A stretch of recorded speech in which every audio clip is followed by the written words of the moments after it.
Right nine మీడియాకు స్వాగతం.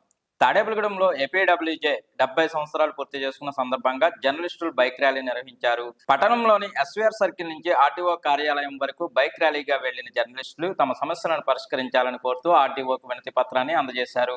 అనంతరం ర్యాలీ పెంటపాడు వరకు కొనసాగింది. అక్కడ తహసీల్దార్కు వినతి పత్రం అందించి జర్నలిస్టుల సమస్యలను ప్రభుత్వం దృష్టికి తీసుకువెళ్లి పరిష్కారానికి చర్యలు తీసుకోవాలని కోరారు. జర్నలిస్టులు చేపట్టిన బైక్ ర్యాలీకి సిఐటియు నాయకులు సంఘీభావం తెలిపారు. జర్నలిస్టుల సమస్యల పరిష్కారానికి తమ మద్దతు ఎప్పుడూ ఉంటుందని పేర్కొన్నారు. Andhra Pradesh union of working journalist Tadepalligudem వారు మనంతో పత్రం ఇవ్వడం జరిగింది. ఇందులో ప్రధానంగా 5 డిమాండ్ల గురించి వారు ప్రస్తావించారు.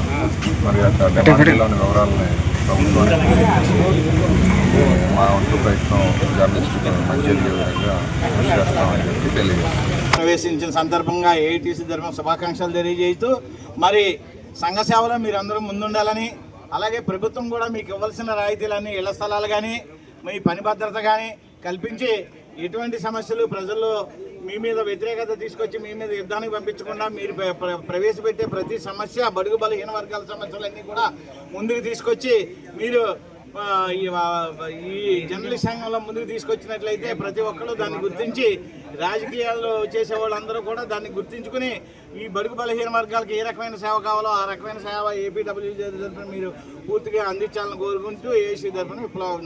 ఈరోజు APUWJ west Godavari press unit వారి యొక్క హక్కుల కోసం చేస్తున్నటువంటి పోరాటానికి భారతీయ జనతా పార్టీ తరఫున నేను పూర్తిగా మద్దతు తెలుపుతా ఉన్నాను. ఎందుకంటే ఇవాళ సొసైటీలో జరుగుతున్నటువంటి అనేక అక్రమాలు కానీ ఏదైనా అన్యాయాన్ని కానీ వెలుగు తీయాలి అంటే ఒక మీడియా ద్వారా మాత్రమే, వీరి ద్వారా మాత్రమే ప్రపంచానికి తెలుస్తుంది. పరిపాలన చేసే ఎమ్మెల్యేలు కానీ, ఎంపీలు కానీ, మంత్రులు కానీ, ప్రధానమంత్రులు కానీ ఒక మీడియా ద్వారానే మారుమూల ప్రాంతాల్లో జరిగే అనేక సమస్యల పట్ల స్పందించడానికి అవకాశం కలిగే మీడియా సోదరులు ఇవాళ సమాజంలో ఒక కీలక భూమిక పోషిస్తూ ఉన్నా వారికి రావాల్సిన కనీస వసతులు మరి వాళ్ళు కల్పించలేని పరిస్థితిలో ఇవాళ ఉన్నాయి ప్రభుత్వాలు. అయితే నేను కోరేది ఏంటంటే ఎప్పటి నుంచో అపరిష్కృతంగా ఉన్నటువంటి మరి ఇళ్ళ సైట్లో ఇష్యూ కూడా మరి అది ఆగిపోయి ఉంది. దాన్ని మరి స్థానిక శాసనసభ్యులు బొలిశెట్టి శ్రీను గారి ద్వారా కూటమి నాయకత్వంలో మరి రాబోయే రోజుల్లో దాన్ని పూర్తిగా న్యాయం చేయడానికి మా వంతు కృషి మేము కూడా చేస్తామని, అలాగే ఏపీడబ్ల్యూజే ఆవిర్భావ దినోత్సవ శుభాకాంక్షలు కూడా వారికి తెలియపరచుకుంటా ఉన్నాను. Thank you. Andhra Pradesh union of working journalist ఆవిర్భావ దినోత్సవ సందర్భంగా తోటి పాత్రికేయ మిత్రులందరికీ యూనియన్ తరఫున శుభాకాంక్షలు తెలియజేస్తున్నాం. సామాజిక బాధ్యతని భుజాన్ని ఎత్తుకుని సామాజిక బాధ్యతతో పాటు ఏదైతే 4th ఎస్టేట్గా పిలిచే జర్నలిస్ట్ రంగం ఉందో ఆ రంగంలోకి వచ్చిన వారికి రక్షణ కల్పించడంతో పాటు వెల్ఫేర్ యాక్టివిటీస్ వంటివి కొనసాగించడానికి నిరంతరం పనిచేసే దేశంలోని ఏకైక సంఘం ఏపీయూడబ్ల్యూజే. ఏపీయూడబ్ల్యూజే నిరంతరం పోరాటం చేస్తూ గ్రామ స్థాయి నుంచి నగర స్థాయి వరకు పనిచేసే పాత్రికేయుల రక్షణ, సంక్షేమం వంటి అంశాలను భుజానికి ఎత్తుకొని ఫలితాలను సాధిస్తూ ముందుకు సాగుతోంది. ఈ ప్రయాణంలో మనం ఇప్పటివరకు చాలా ఫలితాలు పొందడం జరిగింది. ఆ ఫలితాల్లో భాగంగా ఎక్రిడేషన్లు కావచ్చు, హెల్త్ స్కీములు కావచ్చు, మిగతా ఏదైనా సాధించగలిగాం. ఒక గుర్తింపు అంటే ఇండియన్ జర్నలిస్ట్ యూనియన్లో అంటే దేశంలో ఉన్న అన్ని రాష్ట్రాల్లోకెల్లా 15,000 మందితోటి అత్యధిక సభ్యులు కలిగిన ఏకైక సంఘం Andhra Pradesh union of working journalist. అంతేకాకుండా ఐజేఏలో క్రియాశీలక భూమికి పోషించేది కూడా ఏపీయూడబ్ల్యూజే. ఈ ఏడాది మన తాడేపల్లిగూడెం పట్టణానికి చెందిన దోసనపూడి సోమసుందర్ గారు ఐజేయూ సెక్రటరీ జనరల్గా, అంటే ఒక గ్రామీణ ప్రాంతం నుంచి ఒక జాతీయ సంఘానికి సెక్రటరీ జనరల్ అవడం అనేది సాధారణమైన విషయం కాదు. అంటే ఆయన ఐజేయూకి చేసిన సేవలు నిరంతరం ఇటు రాష్ట్ర యూనియన్కి కానీ అటు జాతీయ యూనియన్కి కానీ నిరంతరం సేవలు చేయటం, ఐజేయు కష్ట సమయంలో ఉన్నప్పుడు కూడా న్యాయపరమైన పోరాటాన్ని తాడేపల్లిగూడెం నుంచి చేసి విజయం సాధించిన సందర్భం మన తాడేపల్లిగూడెం ప్రెస్ క్లబ్కి ఉంది.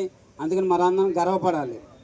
ఏదైతే యూనియన్ ఇచ్చిన ఈ స్ఫూర్తిని కొనసాగిస్తూ సమాజంలో మన వృత్తిని హుందా తగ్గకుండా నిర్వర్తిస్తూ అందరి మన్నలను పొందటమే మహనీయులు సదుద్దేశంతో ఏర్పాటు చేసిన యూనియన్ లక్ష్యాలను సాధించినట్టు అవుద్ది. ఆ దిశలో ఈ ఏడాదంతా కొనసాగాలని, నిరంతర కార్యక్రమాలు చేపట్టాలని, అందరూ సంయుక్తంగా ఈ కార్యక్రమాలకు సహకరించాలని కోరుతూ సెలవు తీసుకుంటాం. 69 వసంతాలు పూర్తి చేసుకుని 70వ వసంతంలోకి అడుగుపెడుతున్న సందర్భంగా ఏపీయూడబ్ల్యూజేలో ఉన్నటువంటి సభ్యులందరికీ కూడా ప్రెస్ క్లబ్ తరఫున శుభాకాంక్షలు తెలియజేస్తున్నాం. ఒక్కరి కోసం అందరం, అందరి కోసం ఒక్కరు. మనం అందరం కూడా మరి పాత్రికేయుల సమస్యలని మీద పోరాడటానికి, అదేవిధంగా బయట నుంచి ఎదుర్కొంటున్నటువంటి మరి కొన్ని వ్యతిరేక శక్తులు పాత్రికేయుల మీద పడకుండా ఐక్యతగా ఒక సంఘంగా మనం ఏర్పడటం జరిగింది.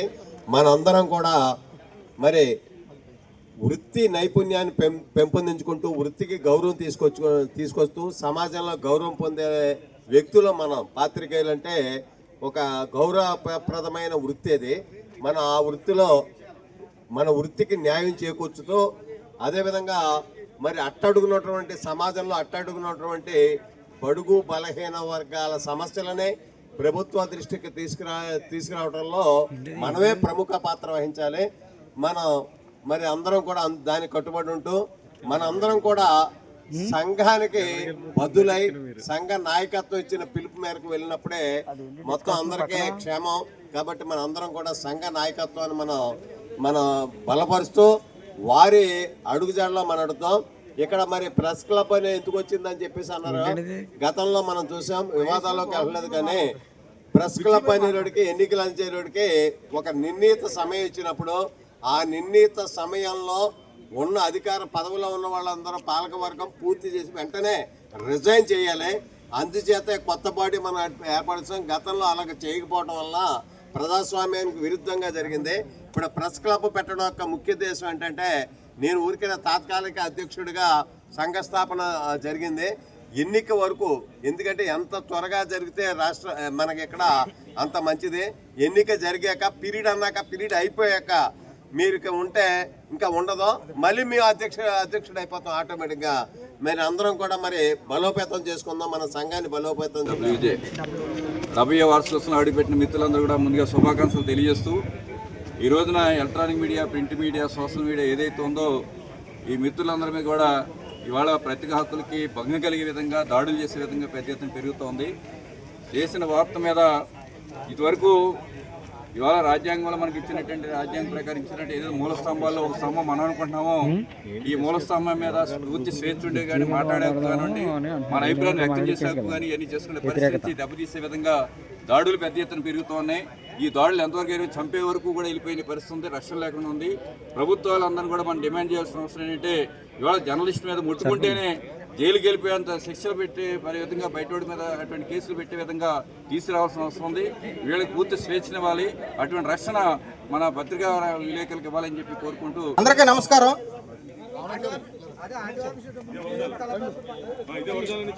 Andhra Pradesh union of working journalist పశ్చిమ గోదావరి జిల్లా శాఖ మరియు ఏపీడబ్ల్యూజీ అనుబంధం తాడేపల్లిగూడెం ప్రెస్ క్లబ్ ఆధ్వర్యంలో ఈరోజు సంయుక్తంగా ఏపీడబ్ల్యూజీ ఆవిర్భావ దినోత్సవ వేడుకలు నిర్వహించడం జరుగుతుంది. ఈ సందర్భంగా తాడేపల్లిగూడెంలో హౌసింగ్ బోర్డు ఎస్వీఆర్ సర్కిల్ నుంచి మోటార్ సైకిల్ ర్యాలీ నిర్వహిస్తున్నాము. అందులో భాగంగా ఈరోజు ఆర్డీఓ గారి కార్యాలయానికి వచ్చాము. ఆయనకు వినతిపత్రం ఇవ్వడం జరుగుతుంది. ఏపీయూడబ్ల్యూజీ అనేది జర్నలిస్టుల ఉద్యమం కోసం, వాళ్ళ యొక్క సంక్షేమానికి, వాళ్ళ యొక్క సమస్యల పరిష్కారానికి ఆవిర్భించినటువంటి జర్నలిస్టు సంఘం. ఇది మన ఉమ్మడి పశ్చిమ గోదావరి జిల్లాలో గుండుగోలకు చెందిన మానుకొండ చలపతిరావు గారు ఈ ఏపీయూడబ్ల్యూజీ సంఘాన్ని 70 సంవత్సరాల క్రితం స్థాపించారు. అప్పట్లో అతి తక్కువగా 30 మంది సభ్యులు ఉండేవారు. అయితే ఈ రోజున ఆంధ్ర రాష్ట్రంలోనే అతిపెద్ద జర్నలిస్ట్ సంఘంగా ఉంది. ఓన్లీ రాష్ట్రంలోనే కాకుండా భారతదేశ వ్యాప్తంగా కూడా అతిపెద్ద జర్నలిస్ట్ సంఘం ఏపీయూడబ్ల్యూజీ అని చెప్పుకోవడానికి మేము గర్వపడుతున్నాం. ఈ రోజునే జర్నలిస్టులు అనుభవిస్తున్నటువంటి కొన్ని హక్కులు కానీ, అలాగే వారి యొక్క బాధ్యతలు కానీ, వీటికి ఏపీడబ్ల్యూజే 70 సంవత్సరాల నిరంతర పోరాటం చేసిన కృషి ఫలితం దక్కింది.